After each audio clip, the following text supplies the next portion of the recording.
So this video is about abstract photography and doing abstract photography of everyday things. So what is abstract photography? It's kind of when you take a picture of something in a way that at first the viewer doesn't really know what it is. They may figure it out after a couple seconds, or they might not figure it out. But you can look at the world around you, and there's a couple different things that we can do that helps us to abstract objects when we take photos of them.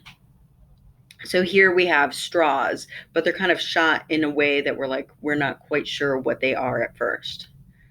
This is a picture of a leaf, but it's so zoomed in, it's got light behind it and stuff that we weren't quite sure at first what this could be.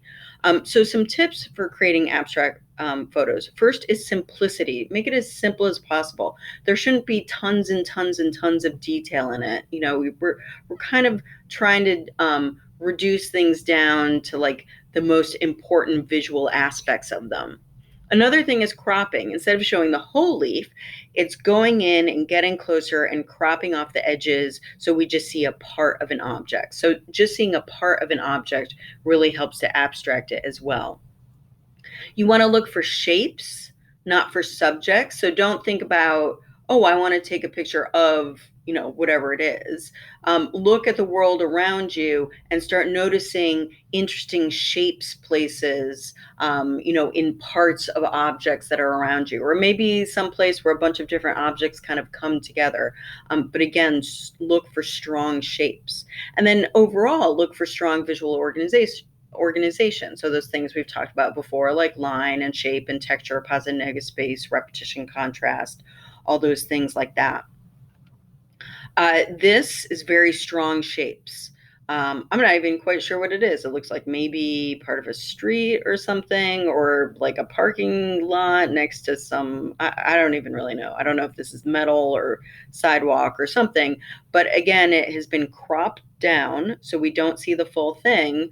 And I like that it kind of uses rule of thirds, like things are to one side or the other, not directly in the middle. So it has those strong active choices, but it helps make it abstract.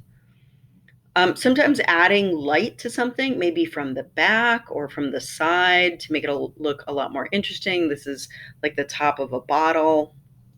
But it makes it kind of glow. We also have a leaf that it looks like maybe light was behind it or shed on it in a certain way that makes it, we see all this kind of detail more and it looks a lot more interesting. So think about maybe if it's an object you can pick up and move around, can you put it in front of a window? Can you put a light behind it? Can you angle it so the light goes on it in an interesting way when you take that photo? Using the rule of thirds, or this is actually a little bit more than the rule of thirds over, think about don't put a focal point in the center unless you want to break that rule. That's fine too. The last image had it in the center and it looked really good, but don't forget about those kind of rules that we've talked about. Maybe look for patterns. This, I think, is a bunch of lumber piled up, and sometimes they paint the ends of the lumber with like a different kinds of chemicals that are different colors. So anyway, but looking at it, instead of saying, oh, I'm taking a picture of a pile of lumber, you go and you say, oh, I'm taking a picture of this interesting pattern, and then look at the cool stuff that happens with the negative space between that. Or like even here, looking for texture. Again, I'm not quite sure what this is, but it's abstracted. It's gotten in close and taken picture of texture.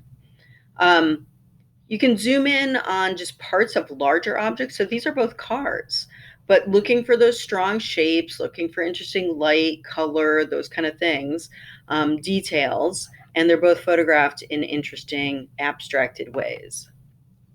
These are a bunch of books piled up on top of each other. So sometimes you take some simple objects and you arrange them in an unexpected way and photograph them.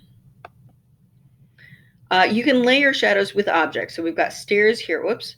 We've got stairs here with the shadows. Same with here, like an escalator with some shadows, and this looks like a railing. So going back to what we talked about before with shadows, you can layer that on top of objects and make really interesting abstracted images that have really strong shape and principles and elements of design. And then finally, you can use reflections as well. So if there are objects that are reflected in water, in glass, against windows, anything else that may be reflective, metal, something like that, and you can get some really cool abstracted reflections. Again, if you make them simple, if you zoom in, if you crop, that kind of thing. If you are using your camera, that's great. If you're using your phone, I'm going to attach some videos in the assignment about shooting with a phone and how you can lock the focus and exposure, and then also editing, different ways to edit your pictures on a phone. If you have any questions, please do not hesitate to contact me.